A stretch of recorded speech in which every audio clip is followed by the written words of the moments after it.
இன்றைய குத்துபா பேருரையில் ஏகத்துவ முழக்கம் என்ற தலைப்பினூடாக இந்த உலகத்துக்கு அல்லாஹ்வால் அனுப்பப்பட்ட ஒவ்வொரு நபிமார்களும் இந்த உலகத்துக்கு எதனை பிரச்சாரம் செய்தார்கள், எதனை அவர்களுடைய வாழ்நாளில் பிரச்சாரத்துக்கான கருத்தாக எடுத்துக்கொண்டார்கள், எதில் கடைசி வரைக்கும் வாழ்ந்து மரணித்தார்கள் என்ற போன்ற செய்திகளை இன்றைய சமகாலத்தில் நடக்கக்கூடிய சில நிகழ்வுகளை மையப்படுத்தியான தகவலாக இன்றைய குத்துபாவை அமைக்கலாம் என்று ஆசைப்படுகிறேன்.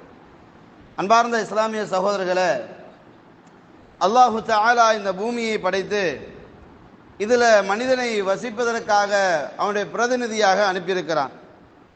பிரதிநிதித்துவப்படுத்தப்பட்ட மனிதனுடைய நிலைமையை பொறுத்த வரைக்கும் அவனுக்கு சுவர்க்கமும் நரகம் என்ற ஒரு பகுதி இருப்பதனால இந்த உலகத்தில் நீ விரும்பியபடி வாழ்ந்து கொள்ளலாம், உன் விருப்பத்தில் நான் தலையிட மாட்டேன், என் விருப்பப்படி நீ வாழ்ந்தால் உனக்கு நான் சுவர்க்கத்தை தருவேன், உன் விருப்பப்படி நீ வாழ்ந்தால் உனக்கு நரகம் கன்ஃபார்ம் அப்படின்ற செய்தியை குர்ஆன் நமக்கு சொல்லக்கூடிய காட்சியை நம்ம பார்க்குறோம். அப்போ அல்லாஹு தஆலா இந்த உலகத்தில் நம்மளை வாழ வைத்திருக்கிறான் என்றால் மறுமையில் உனது நிலையை நீ தீர்மானித்துக்க, உனது செயல்பாடுகேற்ற கூலி தான் கொடுக்கப்படும் அப்படின்ற செய்தியையும் குர்ஆன் சொல்கிறது. மனிதனுக்கு இவ்வளவு பெரிய ஒரு இடத்தை கொடுத்து, இவ்வளவு பெரிய சட்டத்தை கொடுத்து, இவ்வளவு பெரிய சுதந்திரத்தை கொடுத்ததுக்கு பின்னாடியும் மனிதனுடைய இயற்கையான குணத்துக்கு ஏற்ப அல்லாஹு தஆலா என்ன பண்ணுறான், மனிதனை வந்துக்கிட்டு அல்லாஹு தஆலா பலவீனமாக படைச்சிட்டான். பலவீனமாக படைக்கப்பட்ட இந்த மனிதனுக்கு அடிக்கடி ஞாபகப்படுத்தணும் என்ற ஒரு பகுதி இருக்குல்ல, அந்த ஞாபகப்படுத்தும் விதமாகத்தான் அல்லாஹ் நபிமார்களை அனுப்புகிறான். அல்லாஹு தஆலா ஆதம் அலைஹிஸ்ஸலாம் தான் ஆரம்பமாக படைத்தான். ஆதம் அலைஹிஸ்ஸலாத்தை அல்லாஹு தஆலா என்ன செய்கிறான், ஒரு தடையை வைத்தான், தடையை மீறுகிறார். அதனால் அவர் என்ன செய்கிறார், குற்றவாளியாக பிடிபடுகிறார். குற்றவாளியாக பிடிபட்ட ஆதம் அலைஹிஸ்ஸலாம் அல்லாஹ்விடத்தில் இறங்குகிறார். அல்லாஹ் மன்னிப்பு கேட்கிறார். அல்லாஹ் சொல்லிக் கொடுத்த வார்த்தையை கொண்டு தௌபா செய்கிறார். ரப்பனா ஸலம்னா அன்ஃபுஸனா வ இல்லம் தக்ஃபிர் லனா வ தர்ஹம்னா லனகூனன்ன மினல் காசிரீன் என்று கேட்கிறார். அல்லாஹ் மன்னிக்கிறான். மன்னித்து விட்டு அல்லாஹு தஆலா இஹ்பிது மின்ஹா ஜமீஅன், இங்கிருந்து நீங்க எல்லாரும் பூவுலகத்துக்கு இறங்கி வைத்திருங்க, அங்க வைத்து வாழுங்க என்று சொல்லி அல்லாஹ் அனுப்புவது மட்டுமல்லாமல் அல்லம ஆதம் அஸ்மா குல்லஹா, வாழ்க்கையின் ஒட்டுமொத்த திட்டவட்டங்களையும் அல்லாஹ் ஆதமுக்கு படிச்சு கொடுத்தேன்னு சொல்றான். படிச்சு கொடுத்த ரப்புல் ஆலமீன் பகுத்தறிவையும் கொடுத்து தான் வச்சிருக்கிறான். பகுத்தறிவை கொடுத்த ரப்புல் ஆலமீன் தாந்தோண்டித்தனமாக வாழ்ந்து விடாமல் ஆங்காங்கே மனிதனை ஞாபகப்படுத்தும் விதமாக அவனுக்கு அல்லாஹு தஆலா ஞாபக சக்தியும் அல்லாஹ் கொடுத்திருக்கிறான். கொடுத்த ரப்புல் ஆலமீன் ஆதம் நபியை கூப்பிட்டு சொல்கிறான், மின்னி ஹுதன், நீங்க பூமிக்கு போங்க, என்னிடமிருந்து உங்களுக்கு நேர்வழி வரும். ஃபமன் தபிய ஹுதாய, அந்த நேர்வழியை யாரெல்லாம் பின்பற்றுகிறார்களோ ஃபலா ஹௌஃபுன் அலைஹிம் வலா ஹும் யஹ்ஸனூன். அப்ப யார் சத்திய கொள்கையில் நடைபாதையாக எடுத்துக்கொண்டாரோ, யார் அல்லாஹ்வுடைய சட்டத்தை இந்த உலகத்தில் நடைமுறைப்படுத்துகிறார்களோ அவர்களுக்கு அச்சமும் கிடையாது, கவலையும் கிடையாது என்று சூரா பக்கராவில் சொல்றான். இதே செய்தி சூரா தாஹாவில் சொல்லுகின்ற பொழுது அவருக்கு வந்துகிட்டு துரதிருஷ்டவாளியாக ஆக மாட்டார் என்ற செய்தி அல்லாஹு தஆலா வஹியோடு வாழ்பவர்கள் வெற்றியாளர்கள் என்று அல்லாஹ் சொல்கிறான். அப்போ வஹியோடு வாழக்கூடிய மக்களாக அல்லாஹ் எங்களை ஆக்கியிருக்கிறான். அது மட்டுமல்லாமல் எப்படி உலகில் வாழ வேண்டும் என்பதை அல்லாஹ் திட்டம் திட்டுவதாக அல்லாஹ் குர்ஆன்ல சொல்கிறான். எனது திட்டத்தின் அடிப்படையில் தான் நீங்க உலகத்துல வாழணும், உங்க இஷ்டத்துக்கு வாழ்ந்துட முடியாது. அப்படி யாராச்சும் தனது இஷ்டத்துக்கு வாழ விரும்பினா நீங்க வாழ்ந்துட்டு போகலாம், ஆனா திரும்பி எனக்கிட்ட தான் வரணும், மீண்டும் எனக்கிட்ட தான் வரணும், அப்ப நான் கணக்கு தீர்த்துக்குவேன்ற அல்லாஹு தஆலா. அப்ப மீண்டும் நம்ம அல்லாஹ் கிட்ட போறதுனால இந்த உலகத்துல நமக்கு இஷ்டப்பட்ட மாதிரி வாழ்ந்துடக்கூடாது. அப்படி வாழ்ந்துட்டோம்னா நம்ம யாரை எஜமானாக இருக்கிறோம், படைச்ச ரப்ப எஜமானனாக இருக்காமல் மனோவிச்சை எஜமானனாக இருக்கிறோம். அடுத்தது எதிரி என்ற சைத்தானை உற்ற நண்பனாக எடுத்து உலகத்தில் வாழ்வதனால் அல்லாஹ்விடத்தில் நாங்கள் குற்றவாளிகளாக துரதிர்ஷ்டவாளிகளாக மாறுகிறோம். அப்ப எனவேதான் அல்லாஹு தஆலா என்னிடமிருந்து நேர்வழி வரும், அந்த நேர்வழியைத்தான் நீங்க பின்பற்றணும் அப்படின்னு அல்லாஹு தஆலா சொன்னது மட்டுமல்லாமல் அந்த நேர்வழியில் ஆங்காங்கே மக்களுடைய சடைவு, மக்களுடைய பொடுபோக்கு, மக்களுடைய கையாலான தனங்கள் அங்கே பயன்படுத்தப்படும் போது அதிகாரத்தோடு உள்ளவர்கள் தனது வாசிக்காக மார்க்கத்தை மாற்றுகின்ற பொழுது அல்லாஹு தஆலா தேவைப்பட்ட நேரத்தில் நபிமார்களை அல்லாஹு தஆலா அனுப்புகிறார். முதலாவதாக நூஹ் அலைஹிஸ்ஸலாம் இந்த சமூகத்துக்கு வருகிறார்கள். நூஹ் அலைஹிஸ்ஸலாம் அந்த சமூகத்துக்கு வருவதற்கான நோக்கம் என்னவென்றால், எந்த ஏக இறைவனை ஏகத்துவ கொள்கை என்றைக்கு சடைவடையுமோ, ஏகத்துவ கொள்கை என்றைக்கு பின்னடைவு ஏற்படுமோ, அப்போது அல்லாஹு தஆலா நபிமார்களை அனுப்பினான். அப்ப அல்லாஹு தஆலா நூஹ் அலைஹிஸ்ஸலாத்தை முதல் தூதராக அந்த சமூகத்துக்கு அனுப்புகிறான். அந்த தூதர், அந்த சமூகம் எப்படி வாழ்ந்தார்கள்? அல்லாஹ்வுக்கு இணை வைத்துக் கொண்டு வாழ்ந்தார்கள். அல்லாஹ்வுக்கு இணை வைத்தவர்களாக வாழ்ந்தவர்கள். முன்னாடி அந்த வாழ்ந்த மக்கள் எப்படிப்பட்டவர்கள் என்றால், குர்ஆன் 5 பேரை அல்லாஹ் சொல்றான். சூரா நூஹ்லே அல்லாஹ் 5 பேரை சொல்றான். இந்த 5 பேரையும் அவர்கள் கடவுளாக எடுத்துக்கொண்டார்கள். அப்ப முன்கூட்டி அவர்களுடைய தன்மை கடவுளாக இருக்கவில்லை. நல்லவங்க, நல்ல மனுஷங்க, சமூகத்துக்கு சேவை செஞ்சவங்க, சமூகத்துக்கு சேவை செஞ்சவங்க பேர்ல வாழ்ந்தாங்க 5 பேர். அவங்க மௌத்தாயினவனைய ஷைத்தான் வந்து பண்ணா, இங்க பாருப்பா, நல்லவன நன்றி மறப்பது நன்றாண்டு, எனவே நான் நன்றியோட வாழ்ந்துக்க என்ற அடிப்படையில் மௌத்தாயின இடத்தை அடையாளப்படுத்தினான். கொஞ்சம் அப்படியே ஒரு ஜெனரேஷன் தாண்டி போகும்போது அடுத்த ஜெனரேஷன் வரும்.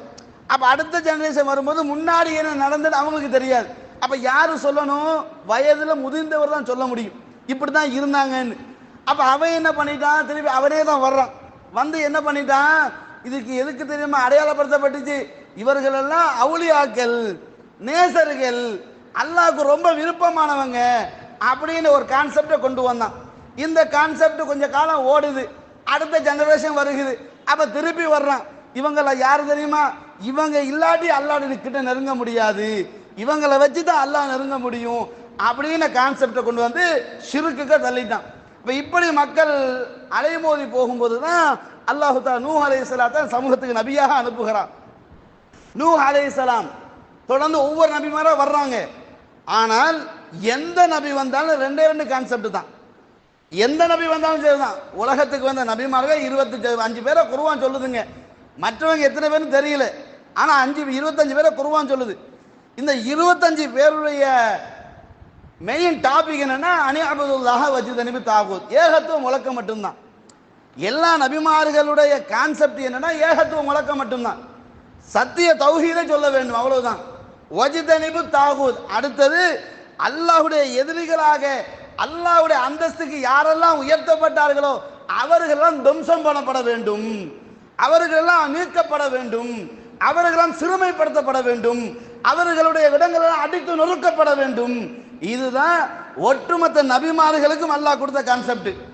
அப்ப ஏகத்துவ முழக்கம் இன்றைக்கு நேற்று பிறந்தது அல்ல, நபிகள் பெருமானார் ஸல்லல்லாஹு அலைஹி வஸல்லம் அவர்களோடு பிறந்தது அல்ல. இந்த உலகத்தில் எங்கெல்லாம் ஷைத்தான் தலை தூக்குவானோ, எங்கெல்லாம் பணக்காரர்களுடைய திமிர்த்தனம் தலை தூக்குமோ, அந்த இடத்தை அடித்து நொறுக்கி ஏகத்துவத்தை முழக்கத்தை கொண்டு வருவதற்காக அல்லாஹு தஆலா நபிமார்களை அனுப்புகிறான்.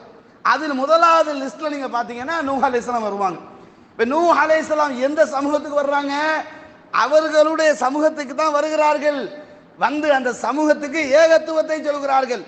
அல்லாஹ்வை மட்டும் வணங்க வேண்டும், இந்த தாகூதுகளுக்கு போகக்கூடாது, இவர்களுக்கு எந்த சம்பந்தமும் கிடையாது, இவர்கள் அவர்களை பாதுகாத்துக் கொள்ள முடியாமல் தான் அவர்கள் செத்து போய்விட்டார்கள், அவர்களுடைய விஷயத்தை நீங்கள் தலையிடாதீர்கள், அவர்கள் எதனை சம்பாதித்தார்களோ அதற்கான கூலி அல்லாஹ்ட்ட கிடைச்சிரும், அவர்களை நாடாதீர்கள் என்று நூஹ் அலைஹிஸ்ஸலாம் அவர்கள் பிரச்சாரம் பண்ணுகிறார்கள்.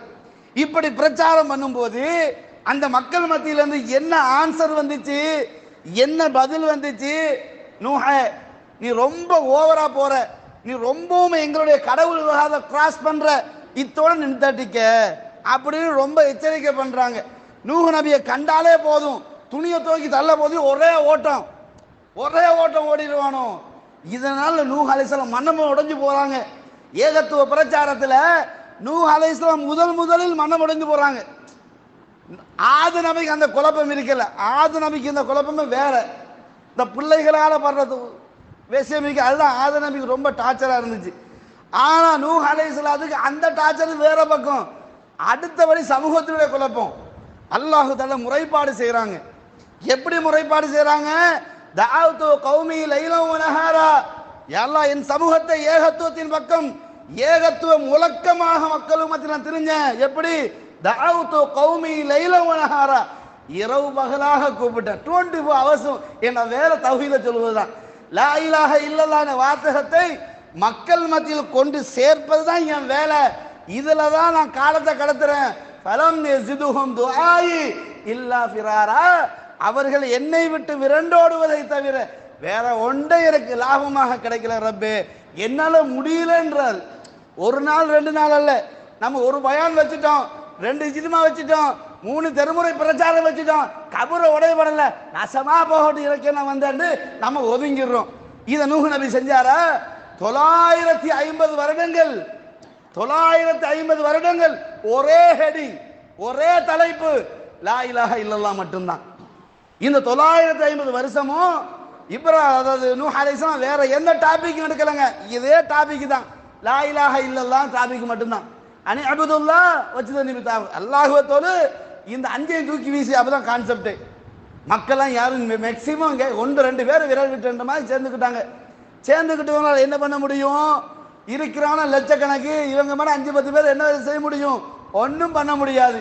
அவனு ரொம்ப டார்ச்சர் பண்றானோ, ரொம்பவுமே கேவலமா பேசுறானோ, முடியாம அல்லாஹ் கிட்ட பேசுறாரு, அல்லாஹ் இதுக்கு பின்னால் நம்மள முடியாது அல்லாஹ் அப்படின்னு அல்லாஹ் கிட்ட பேசுறாரு, பொறுப்பு கொடுக்கிறாரு. அப்ப நூஹ் அலைஹிஸ்ஸலாம் முதலில் அல்லாஹ் கொடுத்த சப்ஜெக்ட் என்னங்க? அனி அபுதுல்லாஹ், சத்திய கொள்கை ஏகத்துவ முழக்கத்தை நீ கொண்டு வர வேண்டும்.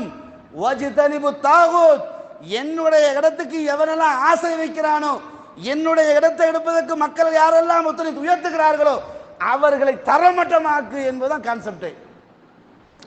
இதுல நூஹ் அலைஹிஸ்ஸலாம் பெரிய ஒரு வெற்றி காணலைங்க. சில பேர் மற்றதெல்லாம் கடந்து முடிஞ்சுது, அழிக்கப்பட்டாங்க. பின்னாடி ஹூத் அலைஹிஸ்ஸலாம் வர்றாங்க. ஹூத் அலைஹிஸ்ஸலாம் வந்து இதே கான்செப்ட் தான். சாலிஹ் அலைஹிஸ்ஸலாம் வர்றாங்க, இதே கான்செப்ட் தான். இப்ராஹிம் அலைஹிஸ்ஸலாம் வர்றாங்க, இதே கான்செப்ட் தான். தொடர்ந்து வரக்கூடிய ஒவ்வொரு நபிமார்களுக்கும் அனி அபுதுல்லாஹ் வஜ்தனிபு தாகூத். அந்த சமூகத்தில் இந்த பிரச்சனை இருக்குது. என்ன விட்டுட்டு என்னுடைய அடிமைகளை, என்னால படைக்கப்பட்டவனை அவனுடைய அதிகாரத்துக்குரியவனாக எடுத்துக்கிட்டான். ஒதாலிபுல் மத்லூப், கேட்கிறவனும் பழகினோம், கேட்கப்படுறவனும் பழகினோம். 2 பேருமே ஒன்றுக்கு ஆகாத உதவாக்கரவைகளா இருந்து கொண்டு என் இடத்துல என்னத்தை தூக்கி வைக்கிறானா, போய் தஅவா செய்யுங்க. எந்த அளவு தூரம் அல்லாஹ் சொல்கிறான் என்று சொன்னால், மூசா நபியை கூப்பிட்டு இது ஹபீலா ஃபிரௌன இன்னஹு தகா, ஃபிரௌன்ட்ட போங்க, இன்னஹு தகா, அவன் ரொம்ப எல்லை மீறிட்டான். அவன் எல்லை மீறிட்டான். எப்படி எல்லை மீறிட்டான்?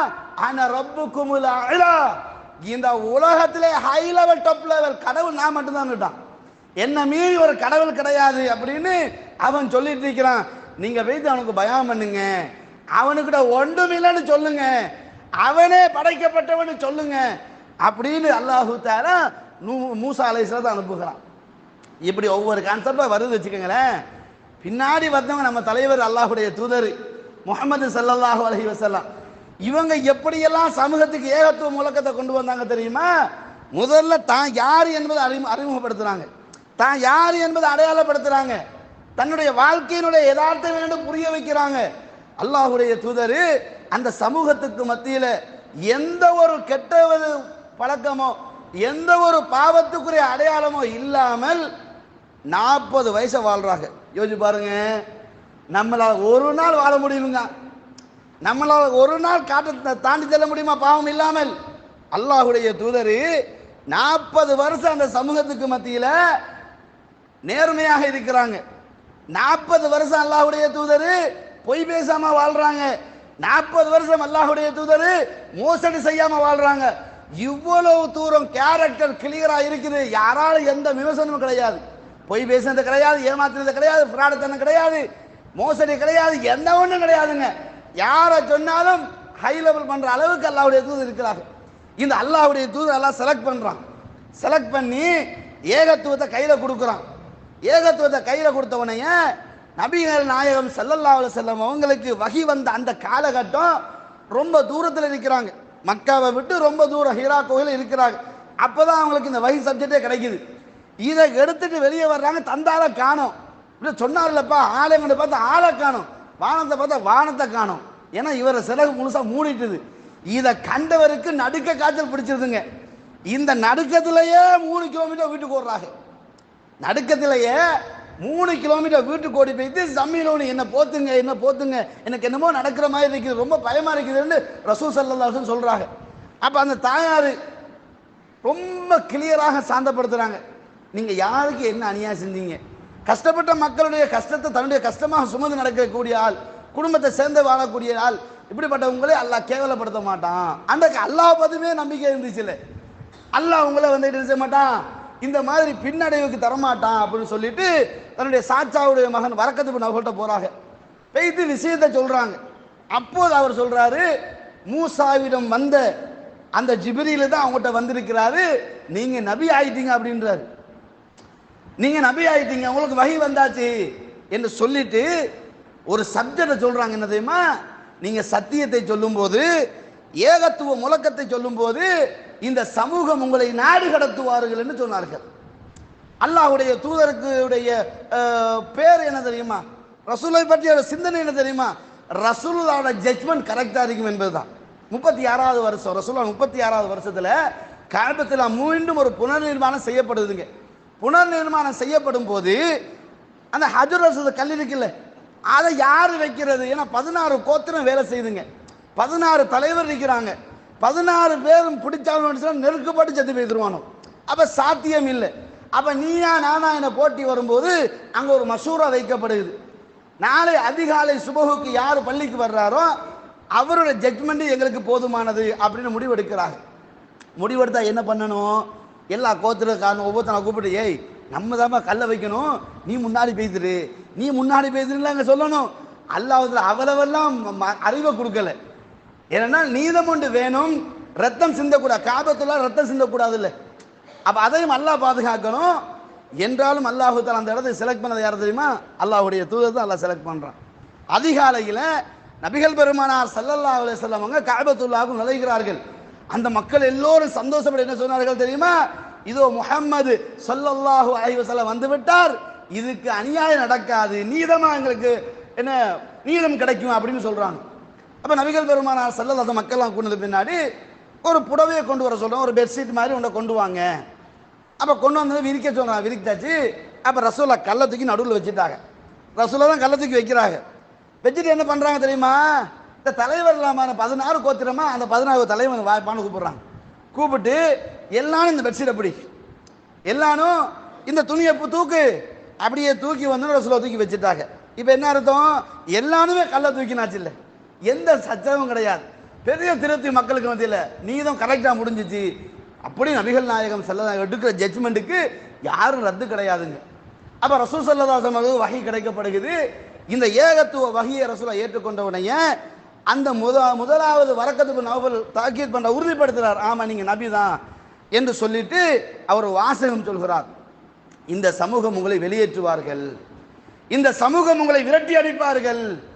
அந்த சொன்ன உடனே ரசூலா கேட்கிறாங்க, அவ முஹ்ரிஜிய என்னையா வெளியேற்றுவார்கள் கேட்டார்கள். ஏன்னா இதுவரைக்கும் ரசூலா பத்தி எந்த தப்பான கருத்தும் இல்லைல்ல.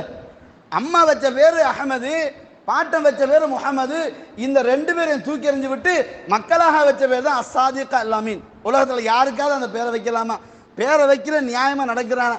அல் அமீன்டா பொல்லுக்கானா இருப்பான், அஸ்ஸாதிகனா ஒய்யனா இருப்பான். இதான சமூகத்துக்கு வளமை. ஆனா அல்லாஹ்வுடைய தூதருக்கு வைக்கப்பட்ட பேரு முஹம்மது அஹமது ஸல்லல்லாஹு அலைஹி வஸல்லம், அதை மக்கள் மறந்து அஸ்ஸாதிக் அல் அமீன்னு கூப்பிட்டாங்க.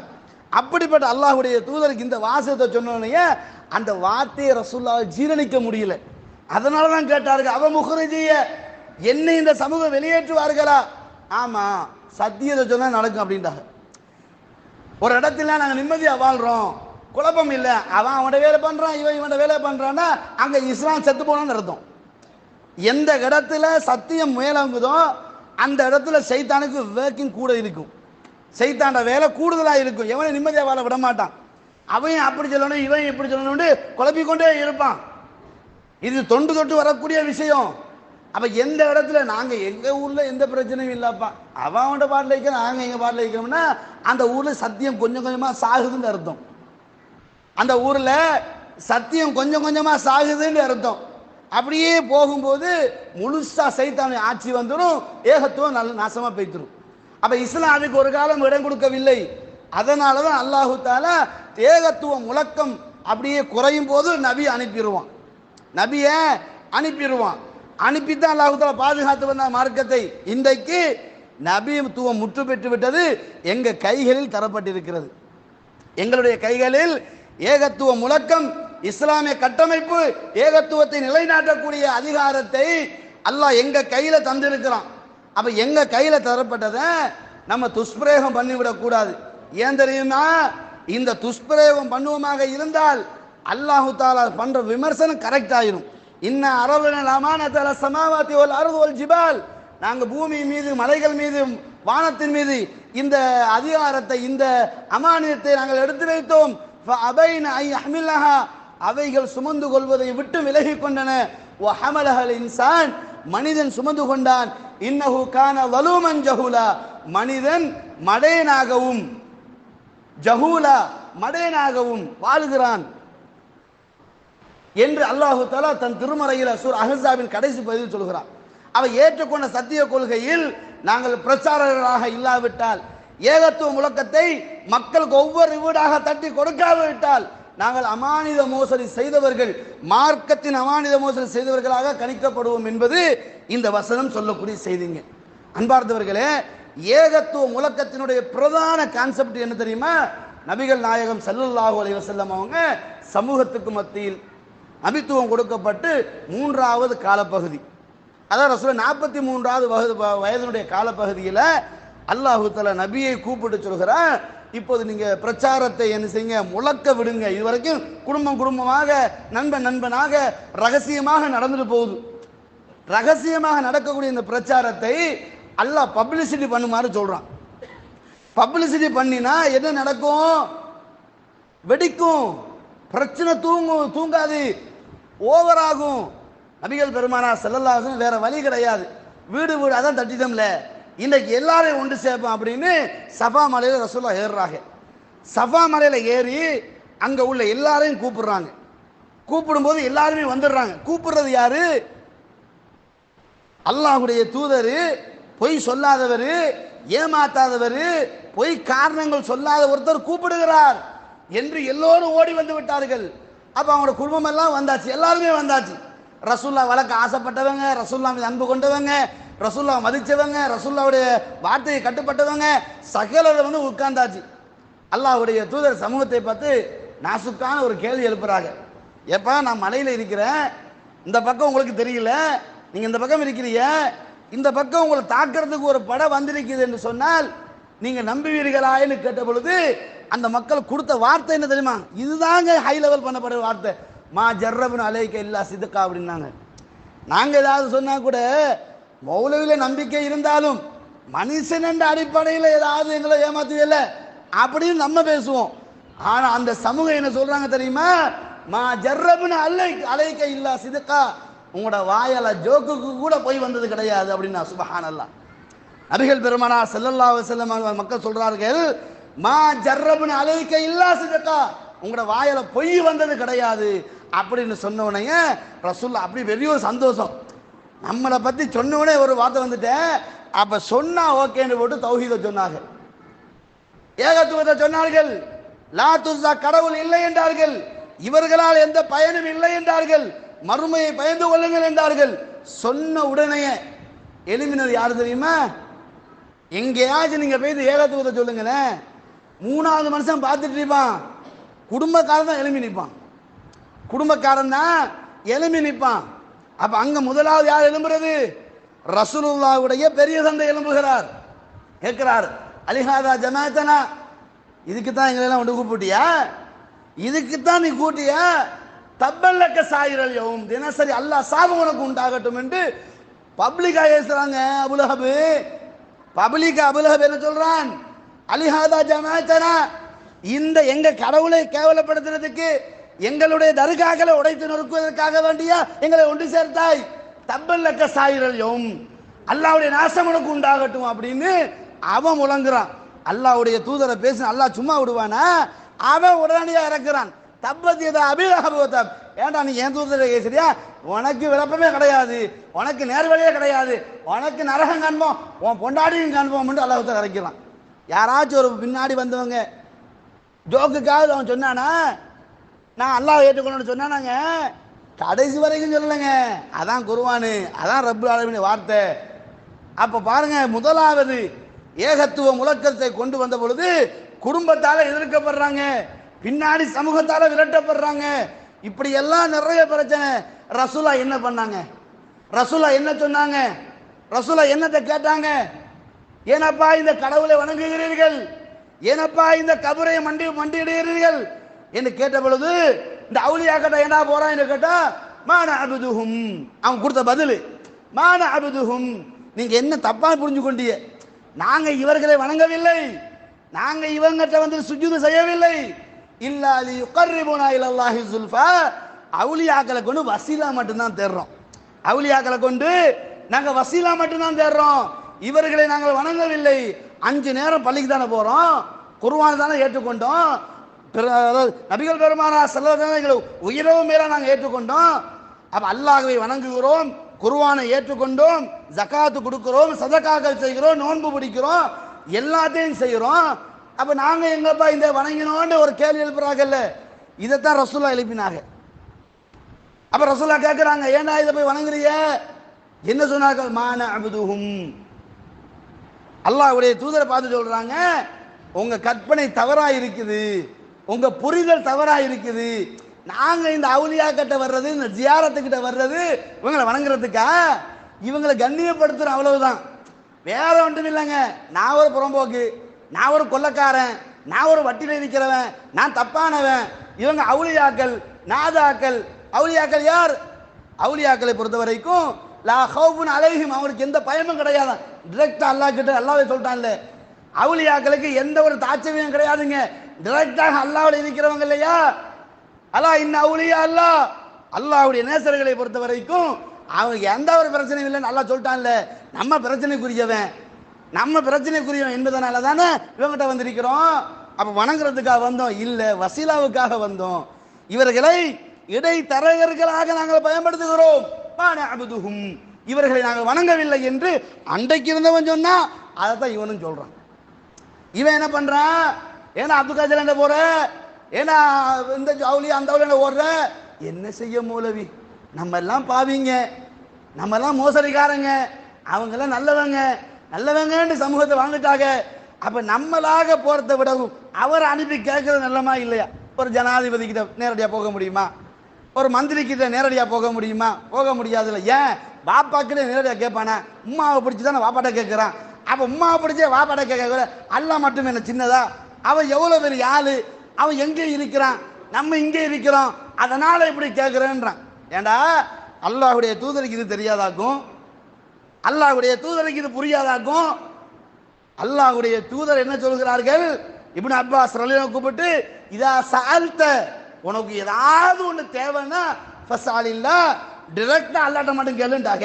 அப்ப அல்லாஹ்வுடைய தூதருக்கு தெரியாதாக இப்ராஹிம் நபியை கூப்பிடுறதுக்கு, அல்லாஹ்வுடைய தூதருக்கு தெரியாதக்கு நூஹ் நபியை கூப்பிடுறதுக்கு, அல்லாஹ்வுடைய தூதருக்கு தெரியாதக்கு மூசா நபியை கூப்பிடுறதுக்கு ஏனுங்க? அல்லாஹு தஆலாவுடைய தூதர் நமக்கு சொல்லி தரக்கூடிய அழகான வார்த்தை என்ன? இதா சஅல்த, உனக்கு ஏதாவது தேவைன்னா ஃபஸ்அலில், அல்லாஹ்ட்ட மட்டும் கேளுண்டாங்க. அப்ப எங்க போனுச்சு அவுலியா? இப்ப அவுலியாக்கள் தான் முக்கியம் அப்படின்னா அல்லாஹ்வுடைய தூதருக்கு கிடைக்காம போச்சுதா?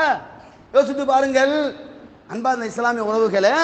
இங்க எல்லாம் சொல்லக்கூடிய பிரச்சனை எல்லாம் அங்கே இருந்துச்சு, அதுக்கெல்லாம் ரசூலா ஒவ்வொன்றாக முட்டுக்கட்டை இட்டார்கள். இன்னொரு படி என்ன தெரியுங்களா?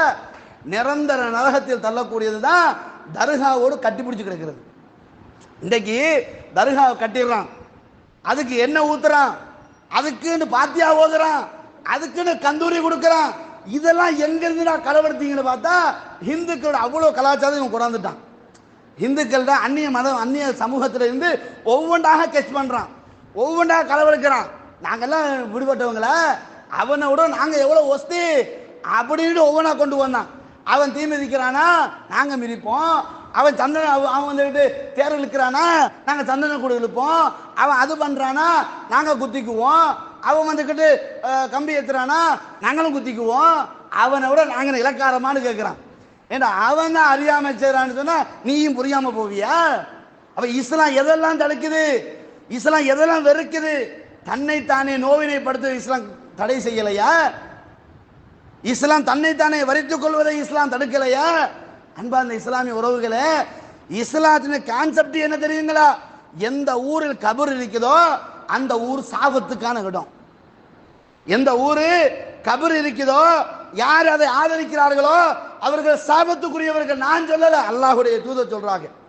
அல்லாஹ்வுடைய தூதர் மரண படுக்கையில் இருக்கிறாங்க, அல்லாஹ்வுடைய தூதர் மரண படுக்கையில் இருக்கிறாங்க. மரண படுக்கையில் இருக்கும்போது அன்னை ஆயிஷா அம்மையா தான் பக்கத்தில் இருந்தாங்க. இது புகாரில் 1390 ஹதீஸ், முஸ்லிமில் 529 ஹதீஸ். ரசூல் ஸல்லல்லாஹு அலைஹி வஸல்லம் நோயால் ரொம்பவுமே வேதனைப்படுறாங்க. அந்த கடைசி கட்டம் இருக்குது, அப்பப்ப சொல்ல முடியலங்க, அவ்வளவு வேதனை. அதை பார்த்த பாத்திமா நாயே அழுது புலம்பிட்டாங்க.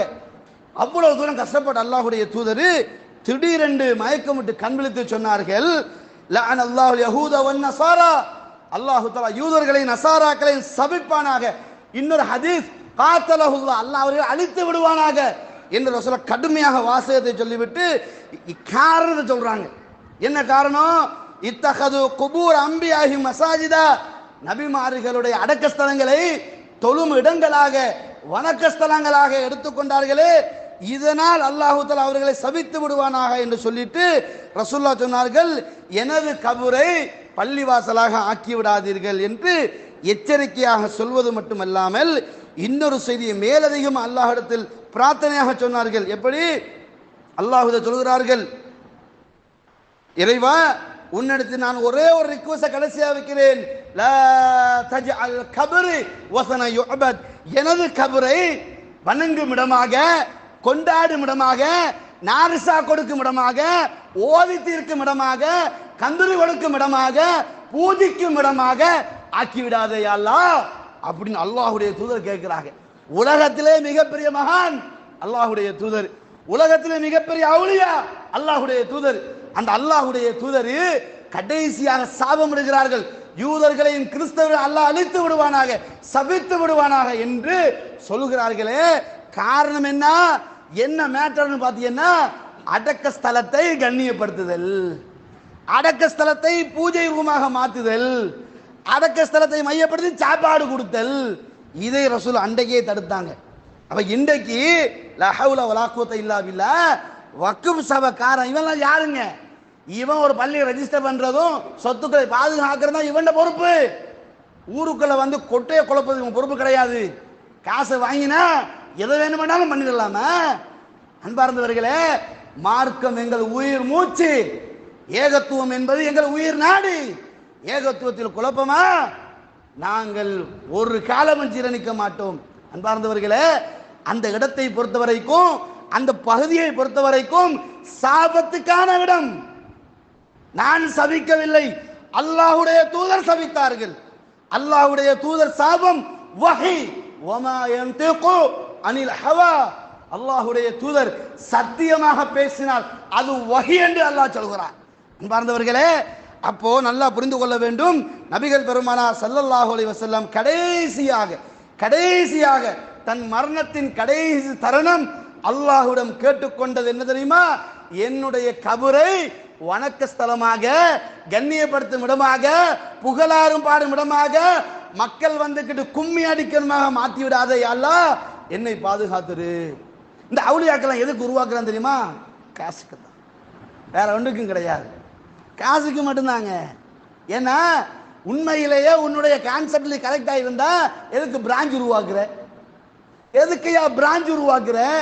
எங்கேயோ மௌத்தா போனவனுக்கு இந்தியாவில் ஒரு பிரான்ச்சு, இலங்கையில் ஒரு பிரான்ச்சு, அந்த பிரான்ச் பல இடத்துல. அது எப்படி கொண்டு வந்த? அங்கே கை காலை வெட்டி கொண்டு வந்துட்டியா? இப்ப கொண்டு வந்ததுக்கு ஏதாவது சான்ஸ் இருக்குதா? அப்ப இதெல்லாம் என்னன்னு பாத்தீங்கன்னா காசு புறப்பு மட்டும்தான். காசுக்காக வேண்டி 4 பேரை நரகத்துக்கு அனுப்ப தயாராகிறிய மனச்சாட்சி இல்லையா? நரகம் என்ன உன் மாமியா வீடா? இன்றைக்கு பேசி நாளைக்கு வாரத்துக்கு அல்லாஹ் என்ன சொல்கிறான்? அதற்கு நுழைபவர்கள் கேவலப்பட்ட அசிங்கப்பட்டவர்கள் தான் நுழைகிறார்கள்டா. ஏப்ப 5 நேரம் தொழுதுட்டு ஏகத்துவ வார்த்தைக்கு மாறாக நீ நடக்கிறிய, இது நியாயமா? அல்லாஹ்வுடைய தூதர் கபூர்கள் எப்படிப்பட்டது தெரியுமா? கபருன்னா முதல்ல என்ன தெரியுமாங்க? கபர் என்பது ஒரு மனிதன் இந்த உலக வாழ்க்கையை முடித்து விட்டது பின்னாடி பர்சக் என்ற ஒரு வாழ்க்கை இஸ்லாம் உருவாக்கி இருக்குது. அந்த பர்சகான வாழ்க்கையை தீர்மானிப்பது மன்னரை மட்டும்தான். அங்கதான் ஒன்று வச்சிடணும். ஒரு முஸ்லிமை எரிக்க முடியாது, வேற எதுவும் பண்ண முடியாது. கபர்ல அடக்கணும். சூரா அபஸையில அல்லாஹ் தஆலா அடக்குமாறு சொல்லிட்டான், எனவே அடக்கணும். அப்ப கபர் அறை வாழ்க்கை ஒன்றே இஸ்லாம் ஏற்படுத்தி இருக்குது, அதை நம்ம நம்பி இருக்கிறோம்.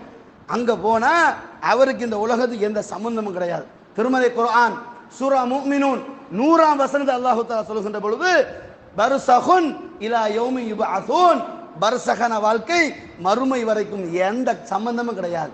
அப்ப எப்படி அவனுக்கு வசீலா கிடைக்க போகுது? சம்பந்தமே இல்லைன்னு அல்லாஹ்வே டிக்ளேர் பண்ணும்போது உன்னால எப்படி அதை தீர்மானிக்க முடியும்?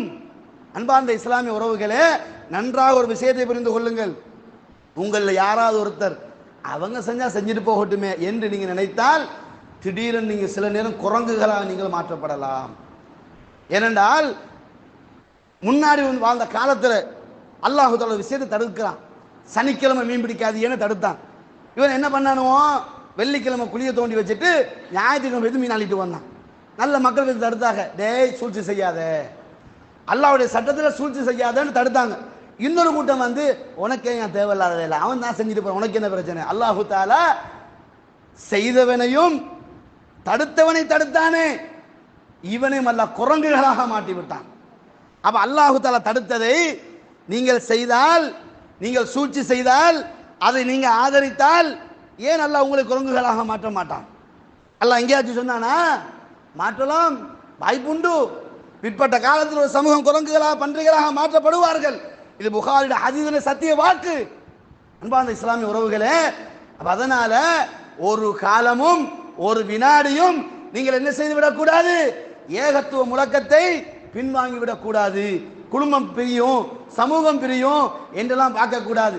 குடும்பம் பிரியும், சமூகம் பிரியும் என்றால் நபி அவர்கள் எதற்காக சத்திய கொள்கையை சொல்ல வேண்டும்? சமூகம் ஒன்றா தானே இருந்துச்சு. அப்ப அதனால இஸ்லாமிய உறவுகளே, நபிகள் பெருமானார் ஸல்லல்லாஹு அலைஹி வஸல்லம் ஏகத்துவ முழக்கம் என்ன தெரியுமா?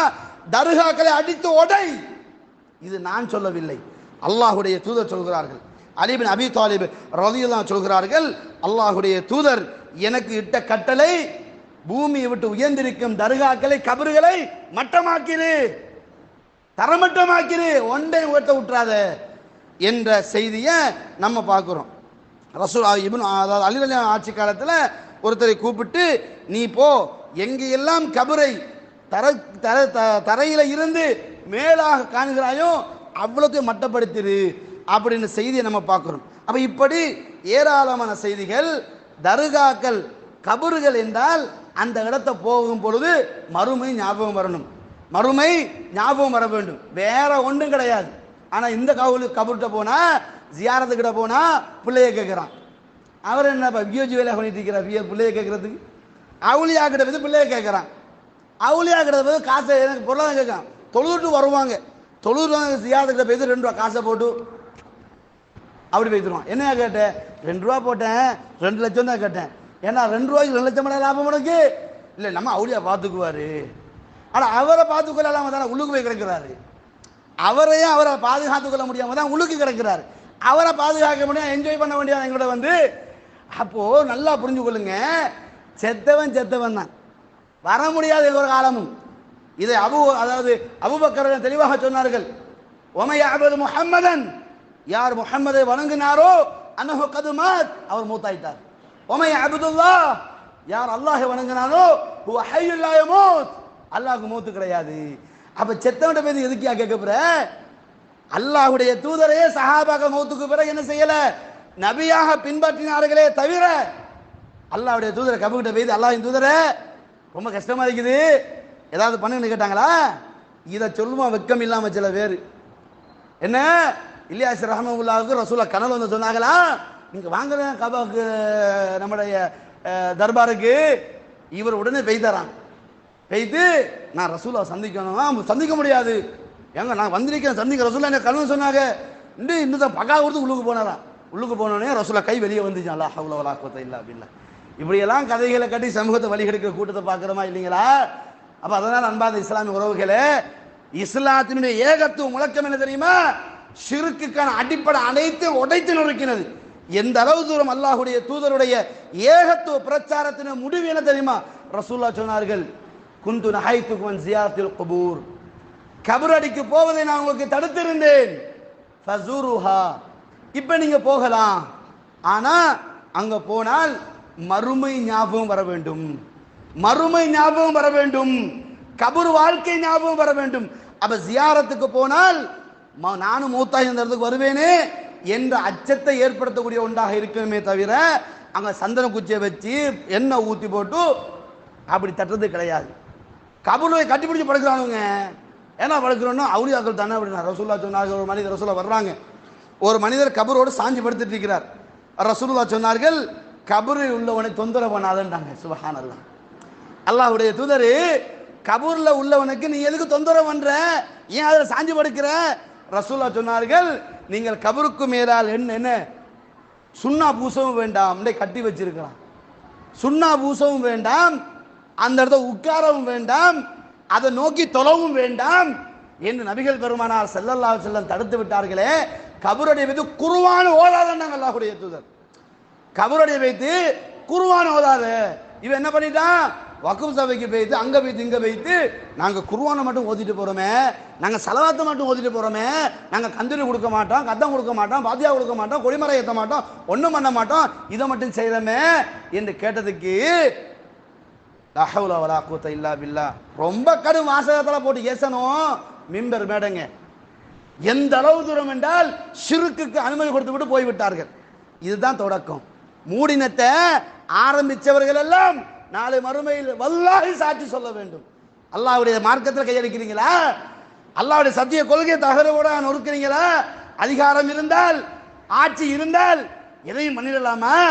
அல்லாஹ்வுடைய தூதர் மௌத்தாகும் போது சாபம் விட்டு அழுது போன செய்தியை மனச்சாட்சி இல்லாமல் செய்யக்கூடிய துரோகிகளே, நாளை மறுமையில் அல்லாஹ்விடத்தில் என்ன பதில் சொல்ல போகிறீர்கள்? அல்லாஹ்விடத்தில் என்ன பதில் சொல்ல போகிறீர்கள்? நிச்சயம் அல்லாஹு தஆலா ஏகத்துவத்தை உடைத்த அவ்வளவு பேரை விசாரிப்பான். எவனையும் அல்லாஹ் விட மாட்டான். அதனால் மூடிவிடுங்கள், உடைத்து நொறுக்கி விடுங்கள். ரசூலுல்லாஹ் உடைத்து நொறுக்குமாறு சொல்லிவிட்டார்கள். அல்லாஹ்வுடைய தூதரை உயிரை விட மேலாக நேசிக்கிறோமே, இந்த விடயத்தை நாங்கள் அவ்வளவு பேரும் கவனம் செலுத்த வேண்டும். எனவே அன்பார்ந்த இஸ்லாமிய உறவுகளே, அல்லாஹ்வுடைய தூதர் கபர் விஷயத்தில், தர்கா விடயத்தில் இஸ்லாத்துக்கு சம்பந்தம் இல்லை. அதை எடுப்ப ஒரு யூதன், அதை எடுப்ப ஒரு இஸ்ரவேலன், அதை எடுப்ப ஒரு நசாரா, அவன் கிறிஸ்தவன், அவனுக்கு இஸ்லாத்துக்கு சம்பந்தம் இல்லை. அவனோட பொன் கொடுக்கவும் கூடாது, பொன் எடுக்கவும் கூடாது என்பதுதான் இஸ்லாத்தின் பேசிக் சட்டம். எனவே இஸ்லாத்தின் உறவுகளே, எதை இஸ்லாம் ஏகத்துவ முழக்கமாக சொல்லுதோ அந்த ஏகமுத்துவ முழக்கத்தை வாழ்நாளில் நடைமுறைப்படுத்தக்கூடிய வாய்ப்பினை எல்லாம் வல்ல அல்லாஹு தஆலா நம் அனைவருக்கும் தந்தருள்வானாக. எல்லாம் வல்ல அல்லாஹு தஆலாவின் நல்லடியார்களே, நறுமை சகோதரர்களே, ஏகத்துவ முழக்கம் என்ற அடிப்படையில் நபிகள் பெருமானார் ஸல்லல்லாஹு அலைஹி வஸல்லம் உட்பட எல்லா நபிமார்களும் அல்லாஹு தஆலாவுக்கு ஷிர்க் வைக்கக்கூடிய ஏகத்துவத்துக்கு எதிரான சூழ்ச்சிகளை எல்லாம் அடித்து நொறுக்கி ஏகத்துவத்தை முழுமைப்படுத்தினார்கள் என்ற செய்தியை பார்க்குறோம். அந்த அடிப்படையில் ஏகத்துவ பிரச்சாரம் நமக்கு கைகளில் தரப்பட்டிருக்குது. இப்படிப்பட்ட விடயத்தில் நாங்கள் எல்லோரும் இதனை கையாள வேண்டும் அப்படின்னு பார்த்தோம்னு சொன்னால், நபிகள் நாயகம் ஸல்லல்லாஹு அலைஹி வஸல்லம் அவங்க லஅனத்துல்லாஹி அலல் யஹூதி வன் நஸாரா, யூதர்களுக்கும் நசாராவுக்கும் அல்லாஹ்வுடைய சாபம் உண்டாகட்டும், இத்தஹது குபூர் அம்பியாஹி மசாஜிதா, அவர்கள் அல்லாஹ் நபிமார்களுடைய அடக்கஸ்தலங்களை, கபர்களை வணக்கஸ்தலம் பள்ளிவாசலாக எடுத்துக்கொண்டார்கள். யுஹஸ்ஸிரு மா ஸனஉ, இப்படி செய்வதை நான் உங்களுக்கு எச்சரிக்கை பண்ணுகிறேன் என்ற செய்தியை நம்ம புகாரியில் 3453வது செய்தியாக பார்க்கலாம். அப்போ இந்த செய்திகள் எல்லாம் கபர் தர்காக்கள் உருவாக்கப்படுதல், தர்காக்கள் கட்டப்படுதல், தர்காக்களை மெயின்டைன் பண்ணுதல், அதற்கு செலவு செய்தல், அதற்காக வேண்டி பிரச்சாரம் பண்ணுதல், அதை சரிகாணுதல் போன்றதெல்லாம் சாபத்துக்கான ஒன்று. அது அல்லாஹ்வுடைய சாபத்தை தரக்கூடியதுண்டு. அப்போ உண்மையிலேயே எங்களுடைய சக்திக்கு ஏற்ப மன்ற மின்கும் முன்கரன் ஃபல்யுகையிரு பியதி, உங்களை யாராவது தவறை கண்டால் தன் கையால் தடுக்கட்டும், முடியாட்டி நாவினால் தடுக்கட்டும், அதுக்கும் முடியாட்டி அந்த இடத்தை விட்டே ஒதுங்கிடட்டும், பக்கத்தை வந்து நிற்கக்கூடாது, நாடு சக கையேந்திரக்கூடாது. லா ஹவ்ல வலா குவத்த இல்லா பில்லாஹ். எனவே அந்த சமூகத்தோடு நீங்கள் எந்த உறவும் வைக்கக்கூடாது என்பதுதான் நபிகள் நாயகம் ஸல்லல்லாஹு அலைஹி வஸல்லம் மார்க் அடிப்படையிலான எந்த ஒரு உறவையும் எந்த ஒரு நிகழ்வு நீங்கள் கலந்து கொள்ளக்கூடாது என்ற செய்தியை நபிகள் பெருமானார் ஸல்லல்லாஹு அலைஹி வஸல்லம் அவங்க நம்ம சொல்லியிருக்கிறாங்க. அதே மாதிரி இன்னொரு செய்தி ரசூலுல்லாஹ் சொல்றாங்க, இதா மாத்த ஃபீஹிம் அப்துல் சாலிஹ், அவர்களில் ஒரு நல்லவன், சமூகத்தில் நல்லவனாக கருதப்பட்டவன், 5 நேரம் தொழுதுட்டு ஹராம் ஹலால் பேர் நடந்தவனை அவனுடைய அடக்க ஸ்தலத்தை வணக்க ஸ்தலமாக ஆக்கிடுவாங்க. இன்றைக்கு நம்ம நாட்டில் எத்தனை நபிமார்கள் இருக்கிறாங்க? யாரும் இல்லை, யாராலும் கன்ஃபார்ம் பண்ண முடியாது இல்லை. அப்போ எனவே இங்கே இருக்கிற யாரு? பேருக்கு ரஜுலுன் சாலிஹ், அவர் நல்லவராக கேட்டாலும் அல்லாஹ் தீர்மானிக்கட்டுமே, அவர் நல்லவராக கேட்டாலும் அல்லாஹ் தீர்மானிக்கட்டுமே, நம்மளா தீர்மானிக்கிறது? அல்லாஹ் நம்மகிட்ட கேட்பானா? மூசா நபிகிட்ட கேட்டாலும் இல்லை கேள்வி, எங்களுடைய முன்னோருடைய நிலைமை என்ன? இல்முஹா இந்த ரப்பி, அவங்க பற்றி அறிவு அல்லாஹ் கிட்ட இருக்குது. நமக்கு தேவையில்லாத சப்ஜெக்ட். நான் தாவா செய்து உசுரோட உள்ள உனக்கு தான். அப்ப அதனால உங்களுக்கு நம்ம என்ன சொல்றோம் அப்படின்னா, எல்லா நபிமார்களும் இந்த உலகத்தில் செய்த மிகப்பெரிய ஒரு பிரச்சாரம் என்னன்னு சொன்னா, அல்லாஹ்வுக்கு இணை வைக்கக்கூடிய அனைத்தையும் இல்லாமலாக்கினது. எனவே அல்லாஹு தஆலா உங்களை ஒரு சோதனையான ஒரு இடத்துக்கு வச்சுட்டான். இப்ப என்ன முடிவெடுக்க போறீங்க? ஆமாவா இல்லையா, சரியா தவறா, பரவாயில்லையா எதிரியா என்ற முடிவு எடுக்க வேண்டும். இல்லை இல்லை அது பரவாயில்லை என்று சொன்னால் மறுமையில் நிச்சயமாக நீங்க ஒவ்வொருத்தரும் பதில் சொல்லி ஆக வேண்டும். நிச்சயமாக நீங்க பதில் சொல்லி ஆக வேண்டும். அதே சமயம் உங்களுடைய சக்தியை நீங்கள் பயன்படுத்தினால், உங்களுடைய மார்க்கத்தின் தெளிவுக்கு ஏற்ற மாதிரியான உங்களுடைய அதிகாரத்தை பயன்படுத்தினால் அது உங்களுடைய ஈமானை அது பலப்படுத்தும். எனவே அன்பார்ந்த இஸ்லாமிய சகோதரர்களே, நன்றாக புரிந்து கொள்ளுங்கள். அல்லாஹு தாலாவுடைய தூதரினுடைய ஏகத்துவ முழக்கம் என்பது அல்லாஹுவை மட்டும் வணங்குங்கள், தாகூதுகளை முழுமையாக அழித்து ஒழித்து விடுங்கள். எனவே அந்த பொறுப்பின் அடிப்படையில் வாழக்கூடிய நாம் எந்த பொறுப்பை சரியாக கற்றுக்கொண்டோமோ அந்த பொறுப்பை வாழ்நாளில் நடைமுறைப்படுத்தக்கூடிய வாய்ப்பினையும், ரப்புல் ஆலமீனுடைய திருப்தி எதில் இருக்குமோ அந்த திருப்திகரமான வேலையை மன திருப்தியோடு செய்யக்கூடிய வாய்ப்பினை எல்லாம் வல்ல அல்லாஹு தஆலா நம் அனைவருக்கும் தௌஃபீக் செய்வனாக. ஹாதா இல்மி வல் இல்மு இன்தல்லாஹ் வஸ்தக்ஃபிரூஹு இன்னஹு வல் கஃபூருர் ரஹீம்.